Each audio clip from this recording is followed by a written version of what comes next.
Robert, it's a pleasure to welcome you. Thank you. It's good to be here. It's even more interesting to welcome because at IIT conference you represent MIT, another great institute. You are the Deputy Director of the Energy Initiative, as you mentioned, which is the largest initiative out of MIT.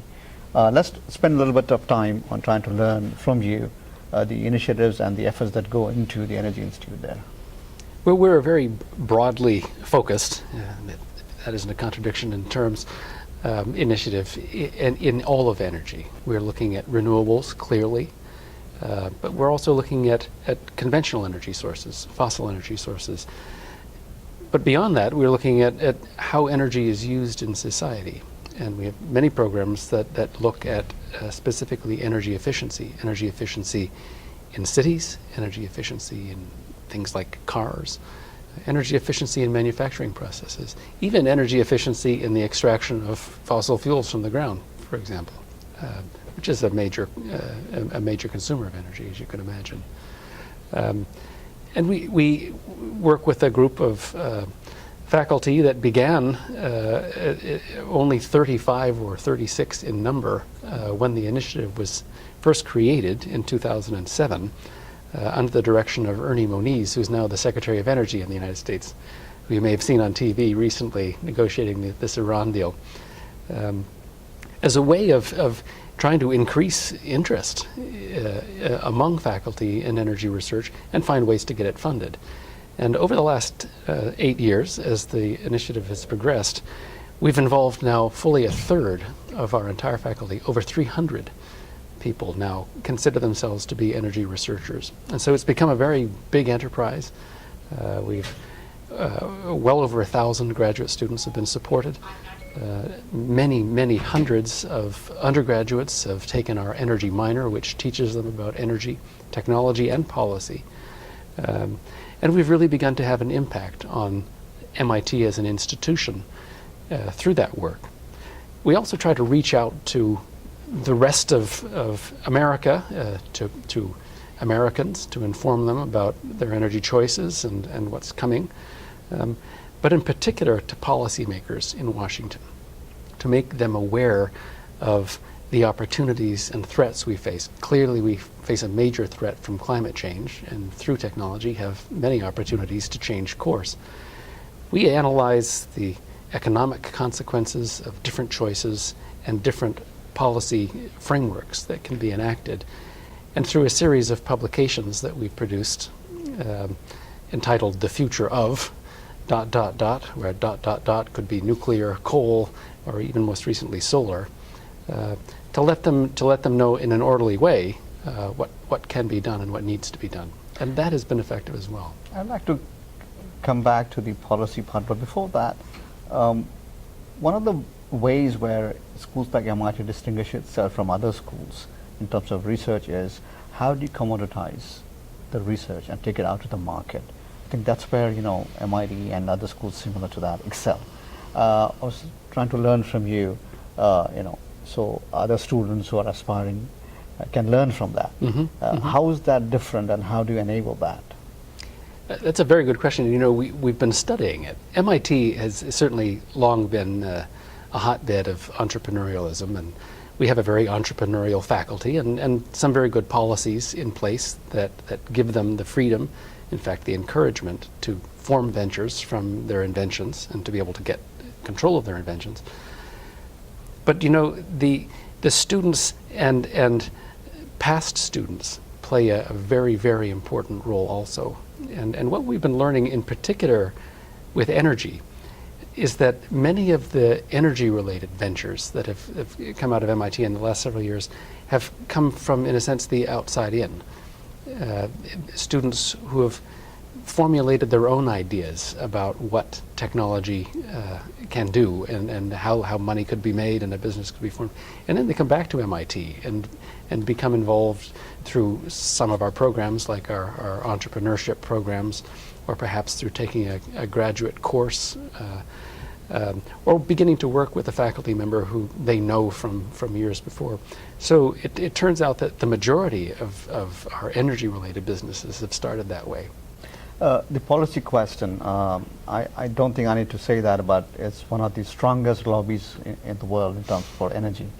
How do you try to counter that to bring a balance? So, like you mentioned, there's balance in the ecosystem for the future generations. Well, of course, we don't lobby, that's for sure. We try to get the facts out with an unbiased, balanced view, and present it to people and vigorously make sure they see it, but in an accessible way. Certainly, there are firms, oil firms in particular, who have been rightly accused at times of lobbying in ways that are not helpful with respect to positive things that need to be done in climate change. We're not involved in that, but we certainly make an effort to get the real facts out and in front of policymakers so that they can wade through some of this stuff. I want to switch gears now to the second initiative, which is the Tata Institute, that's funded at MIT. There have been a great trust which has been funding some great initiatives across the world, so yours is one of them. I just want to learn from you what the effort is. Well, we are very fortunate to have an advisory board at the Energy Initiative that has as its members very influential technologists, politicians, former members of government at very high levels, and they give us excellent advice about what we should be thinking about and doing.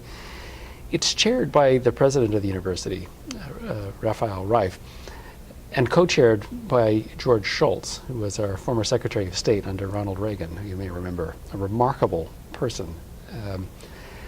And they told us very clearly that we needed to get a lot more involved with developing countries. And so we began to look at energy in developing countries as a subject in itself. And we sought out Ratan Tata as someone who's sort of got a foot in both worlds, technically and as a business person, and invited him to join and our advisory board. And we got to talking over the initial period about his vision for India and how technology could be used there to improve people's lives, but for some reason isn't being as broadly and as deeply as one would hope, despite all of these wonderful IITs. I mean, there's some really wonderful engineers and faculty members in India, but the habit of bringing businesses out from the universities isn't there, and the students, of course, have many opportunities, and starting entrepreneurial companies isn't necessarily the first choice. So we got to talking about how the MIT traditions could somehow be made available to Indian institutions, and the method that we agreed on was to create a graduate program at MIT that would enable students and faculty to go to India and really immerse themselves for considerable periods of time in communities, in the business environment, in the political and government services, to learn about opportunities and constraints and challenges, and find problems, and then come back and work on them as technical problems at MIT, so that their experience in India sort of influenced what happened at the bench, right, which is unique for us anyway. And we thought that was very important because India is representative of a very large fraction of humanity. I mean, most people don't live the way we live in America. Many people in India are in that situation. So in a sense, it's a big market for MIT engineers, not to be too cynical, but it's certainly, I mean, this is a very important mission from our perspective. We're really taking it very seriously. But the second half of the deal, it was lovely to create this new program at MIT, a new center. But to translate it, we had to think about how to engage with Indian institutions, and which Indian institution immediately became the challenge. Yeah. And we spent time talking with the leaders of several of them, and we really had a great connection with Devan Kakar and his team at IIT, and it didn't take us long to decide that would be a great partner for us. And so we ran for 2 years at MIT, formulating our strategy and approach, getting some positive examples in front of us that we could sort of talk about with ITB. And then ITB last year started their program. So we're offset in time by 2 years. And I'm just going over next week to attend the first meeting of the steering committee that we've formed. And we'll be able to sort of talk about progress and compare notes. And the idea is that over the next 4 or 5 years, as we move along, we'll be able to work together to really refine our ideas and strategies for being effective in exposing students to these things and getting good stuff out. As you mentioned, I think it's a culmination of two great schools, MIT and IIT Bombay. And I look forward to seeing some more, better results, positive results coming out of this initiative. Appreciate you coming and sharing your thoughts. Thank you. Thank you. Cheers.